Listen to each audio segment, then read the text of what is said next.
technique.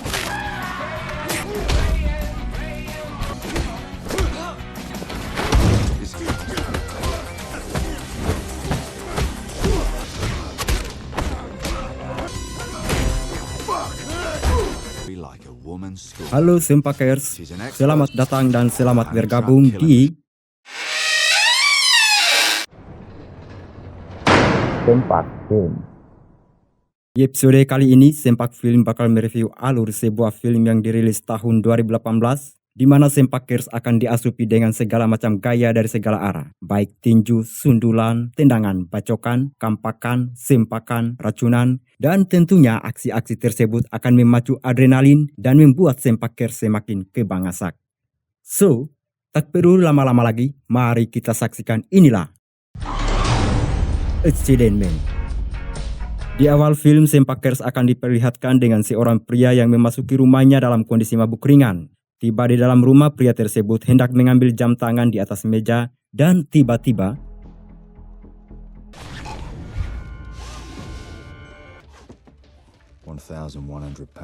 muncullah Mike Fallen, si pembunuh bayaran dari belakang pria tersebut sembari mengatakan kalau dia bernilai $25.000. Perlu diketahui bahwa keahlian Mike Fallen dalam beraksi selalu membuat korban targetnya layaknya korban kecelakaan.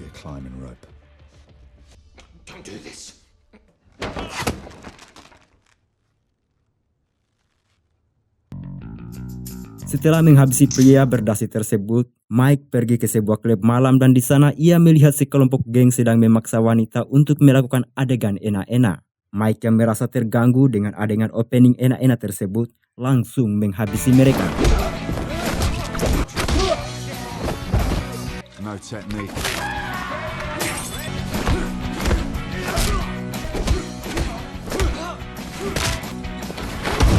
Merasa cukup dengan aksinya bersama geng Sempak di klub malam, Mike kembali ke markasnya dan disinilah Sempakers akan diperkenalkan kalau ternyata si Mike bagian dari komplotan pembunuh bayaran profesional yang setiap anggotanya memiliki kemampuan menghabisi target buruannya dengan cara yang berbeda-beda.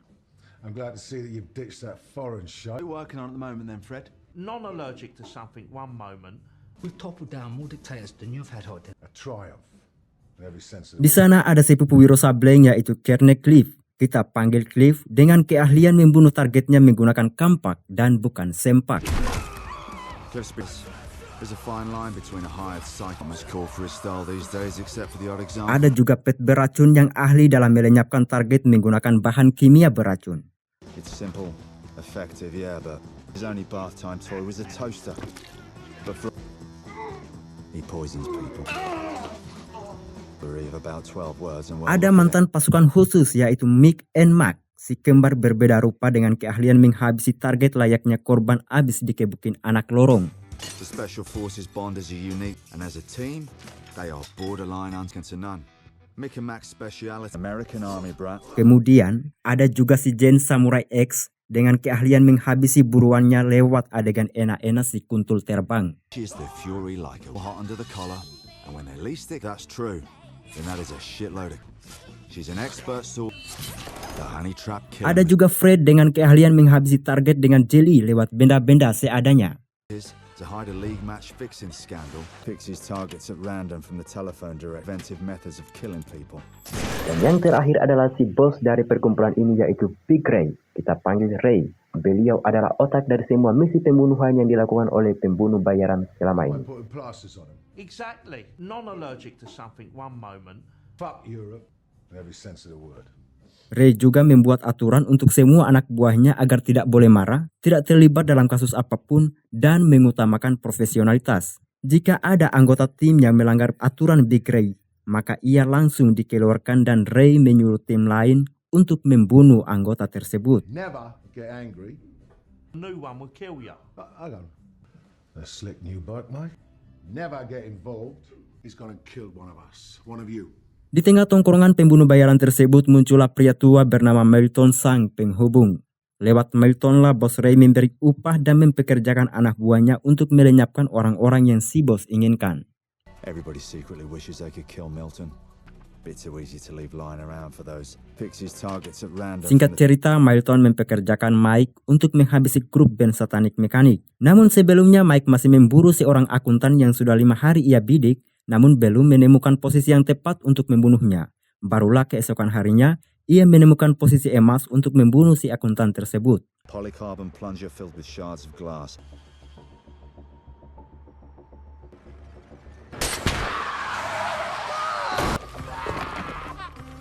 Untuk misi selanjutnya yaitu menghabisi grup band Satanic Mechanic yang akan manggung di Mosh Pit, Mike kembali ke rumah sembari latihan santai dengan memukul guling, namun pikiran tertuju di adegan enak-enak bersama mantannya yang bernama Beth. Strangers in bars, so tonight this'll have to do.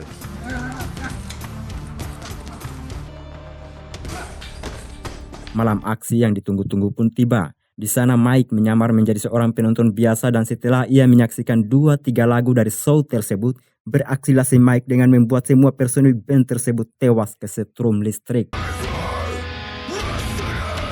Like someone else's vomit in your mouth. I'd have fucking done them for free.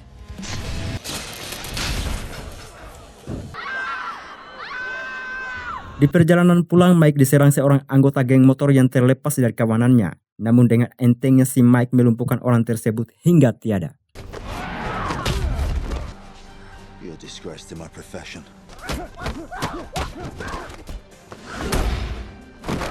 Mike kembali beristirahat ke apartemennya dan tiba-tiba ada pesan masuk dari Charlie yang mengabarkan kalau Beth mantan pacarnya telah tewas. Mike pun bersedih karena meskipun udah pisah, Mike masih menyimpan benih cinta sama Beth. Hari pemakaman pun tiba. Di sana terlihat si Mike datang mendoakan Beth. Usai orang-orang bergegas dari makam Beth dan tiba-tiba Charlie datang menghampiri Mike dan mengatakan kalau Beth mantannya telah tewas dibunuh dalam kondisi hamil akibat ulah burung si Mike. Mendengar kabar tersebut, Mike terkejut kalau ternyata cintanya sama Beth telah berubah menjadi nyawa. So what are the police saying? DNA was splattered all over our apartment. Why's that then? She was pregnant. Mike pun kembali ke rumah dan menonton berita seluk-beluk kematian Beth. Merasa janggal dengan isi berita mengenai kematian Beth, ia langsung ke TKP dan mereka ulang semua kejadian yang menimpa Beth untuk membongkar misteri di balik kematian Beth. Dengan kecerdasan dan ketelitiannya di TKP dan bantuan berkas-berkas yang ia kumpulkan, Mike membayangkan Beth disuntikan obat oleh 2 orang perampok yang bernama Craig dan Hayden hingga overdosis dan kemudian diperkosa dan dihabisi dengan pisau dapur.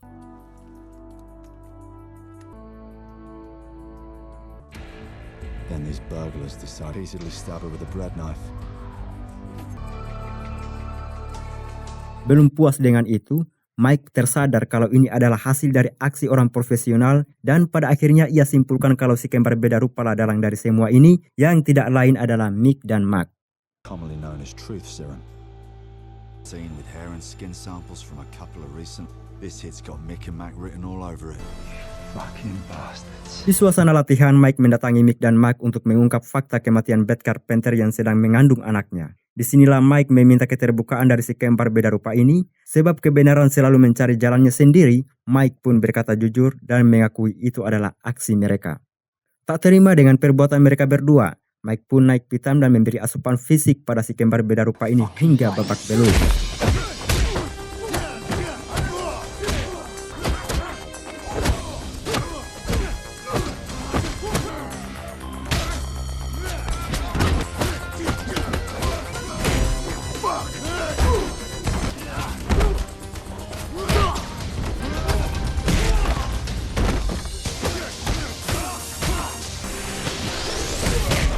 Mike yang tak sanggup lagi untuk adu jotos akhirnya minta maaf pada Mike dan mengatakan kalau mereka berdua hanya menjalankan tugas. Okay, Mike. This is just business. And besides, you... Shut the fuck up! Mate, fucking at him for years. It's a big fucking deal, man. Why do you care so goddamn? Both of you. Selepas dari kejadian itu, Mike pergi menemui Bos Ray dan mengatakan kalau Beth Carpenter tewas dalam kondisi sedang mengandung anak Mike. Bos Ray pun menjawab dengan mengutarakan 3 peraturan perkumpulan mereka. Di sini juga Mike divonis telah melanggar 2 peraturan dan tidak menutup kemungkinan peraturan ketiga juga akan ikut dilanggar si Mike. Seem pretty unscathed. Take a seat. Why the fuck did no one consult me about this? Kid was mine. Mike merasa kesal dan kecewa dengan jawaban bos Ray. Namun karena Ray sudah dianggap sebagai ayahnya sendiri yang sejak umur 15 tahun, Mike diajar 1001 macam gaya tarung dan tembak-menembak profesional. Mike pun memilih keluar dari rumah dan pergi ke apartemen Charlie. Di kamar Charlie, Mike bercerita tentang kematian Beth yang sebenarnya dibunuh oleh orang profesional. Namun Charlie tidak percaya dengan perkataan Mike. Di tengah perdebatan soal kematian Beth, tiba-tiba muncul sepupu Wiro Sableng dengan kampak maut plus 62-nya yang tidak lain adalah Cliff yang diberi misi untuk membunuh Charlie. Namun naas, si Mike yang berada di kamar Charlie pun ikut terlibat dalam misi tersebut untuk melindungi Charlie dari serangan Cliff yang membabi anjing itu. Dari peristiwa itu, Cliff tewas dengan kampak maut plus 62-nya sendiri.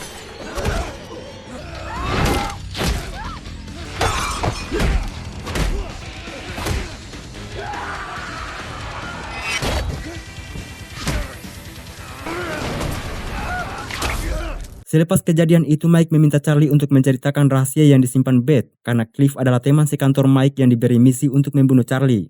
Disinilah Charlie bercerita kalau Beth sesungguhnya memiliki salinan data penting dari perusahaan ilegal pengebor minyak, dan salinan data tersebut berada di rumah orang tua Beth.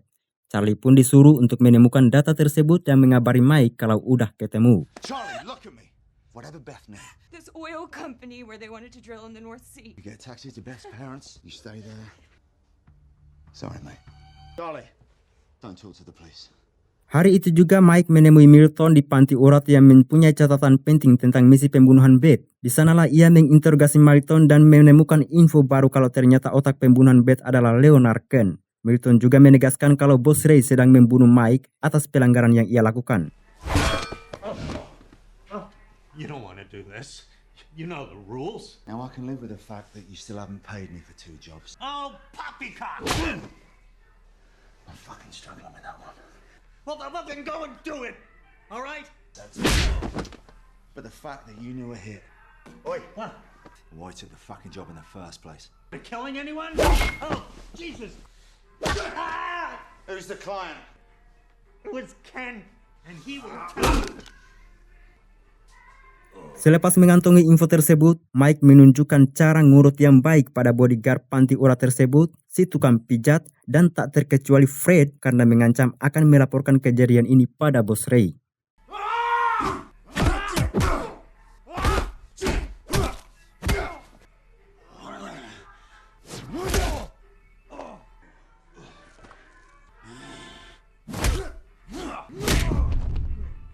He wants you to come with me, You like a gamble, don't you? as long as you don't tell him. Setelah mengajar beberapa cara ngurut yang baik, Mike keluar dari panti urat dan tiba-tiba Charlie menelpon dan mengatakan kalau salinan data yang disimpan Beth telah ia temukan dan Charlie minta ketemu dengan Mike di pemberhentian bus. Di sisi lain terlihat bos Ray lagi marah-marah pada semua anak buahnya terkecuali Mike karena pelanggaran yang telah ia lakukan dan Cliff yang baru-baru tewas oleh kampaknya sendiri. Pada pertemuan itulah bos Ray memberi misi baru kepada semua anggota pembunuh bayaran untuk segera membunuh Mike karena ia telah menjadi ancaman baru bagi bisnis yang mereka tekuni selama ini. Terkecuali Jane karena dia masih ada misi baru yang harus ia selesaikan di Twickenham untuk menjaga klien yang diburu Mike. Far too much today. Mike Fallon. Is there a kill brief on him, boss? It's Fallon. Go fucking kill him. So it'll be just us 5. Fuck me, it's speak. Understood? Bullshit. I went in on Fallon. Safety of the client. Charlie dan Mike pun bertemu di tempat yang telah mereka rencanakan sebelumnya. Disinilah Charlie menceritakan kisah Beth yang berhasil menghentikan pengeboran minyak yang dilakukan perusahaan ilegal yang 6 bulan kemudian perusahaan tersebut menyogok pemerintah setempat untuk mendapatkan kembali izin pengeboran di lokasi yang sama.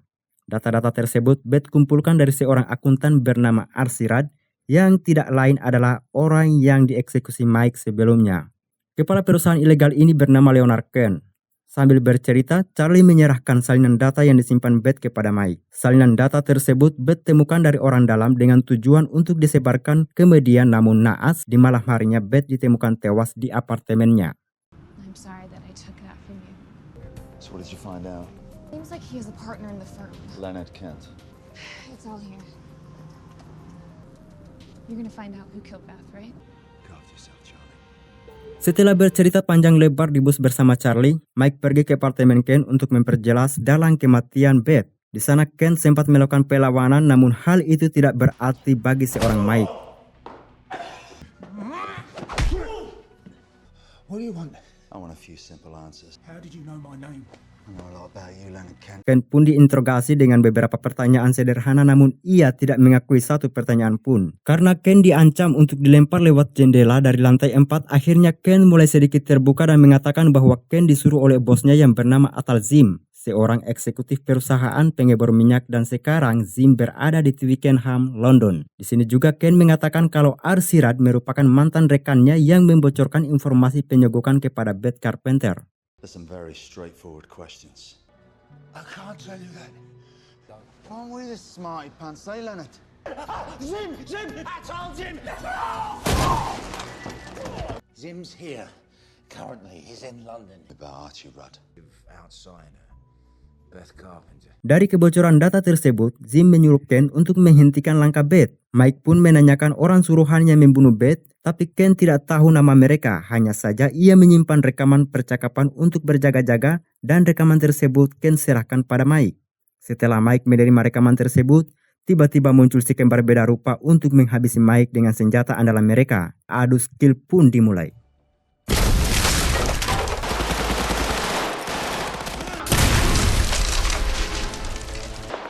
It's payback time, Fallon.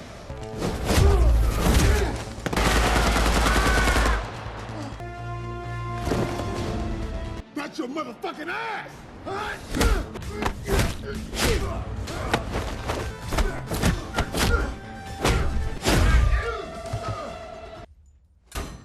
Selesai menghabisi Mick dan Meg, tiba-tiba muncul Pet, si manusia beracun, dan menyerang Mike dengan racunnya. Pet pun diberi les gratis oleh Mike hingga tewas dengan racunnya sendiri.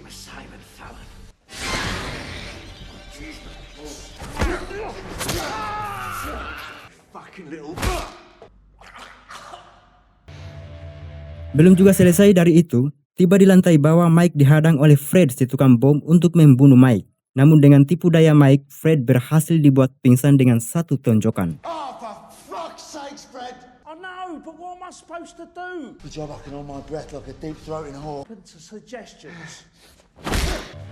Setelah membereskan masalah di apartemen tersebut, Mike pergi ke rumah Zim dengan membawa tas Fred yang berisi plaster beracun. Setibanya di apartemen Zim, Mike langsung memanjat dinding menuju ruangan Zim. Di sana ia melihat Zim dan Jen si samurai sempak bersama dua anak buahnya. Tanpa menunggu lama dan momen yang tepat, Mike menghajar kedua anak buah Zim tersebut.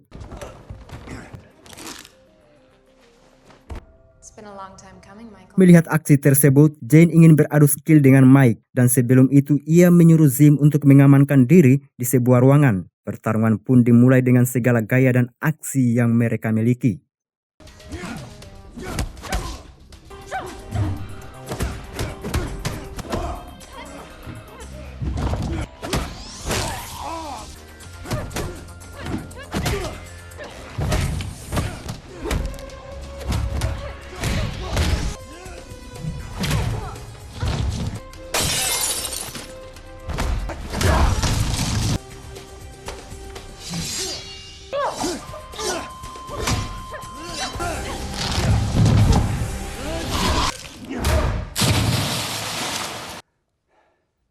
Melihat Jane yang tewas dengan katana sendiri, Zim langsung menawarkan kekayaan yang melimpah ruah kepada Mike agar ia tidak dibunuh. Namun karena Mike telah tahu otak kematian Beth dan calon anaknya adalah Zim, Mike tak menghiraukan tawaran tersebut dan langsung menghabisi Zim. So you fucked up, Zim. It was just business, I can assure you.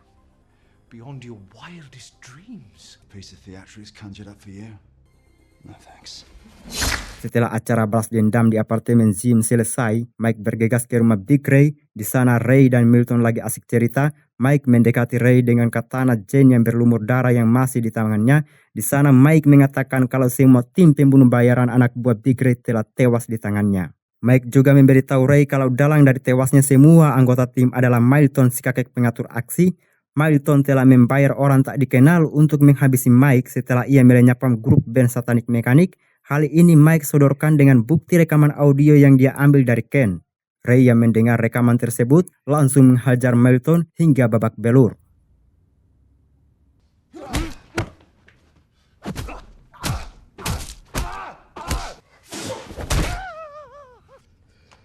get me breath. Seolah suasana sudah bersahabat, Mike menyodorkan obat luka kepada Milton untuk mengobati luka di wajahnya. Dan tanpa pikir panjang, Milton mengambil obat tersebut dan ia tempel di bagian wajahnya yang terluka dan obat tersebut langsung beraksi.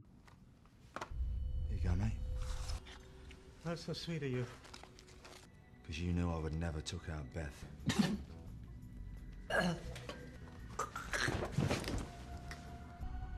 Fuck me. Meskipun Milton telah tewas, Ray terlanjur kecewa kepada Mike karena semua anak buahnya tewas hanya karena cinta seorang Mike kepada Beth Carpenter. Ray pun membubarkan perkumpulan ini dan meminta Mike untuk tidak lagi menemuinya. Mike menerima tawaran tersebut dan keluar dari rumah Ray. Mike juga memutuskan untuk pensiun dari pekerjaan ini. Get the fuck out my pub. I'm sorry, Ray. Is it late for sorry? Setelah panjang lebar cerita sana sini dan subscribe, komen, like, kocolok jarimu itu di bel-belnya Sempak biar tidak ketinggalan dengan segala macam rupa, bentuk, dan gaya dari video Sempak Film. Tamat, segitu aja. Sampai ketemu di cerita selanjutnya dan thanks colokanmu Sempak.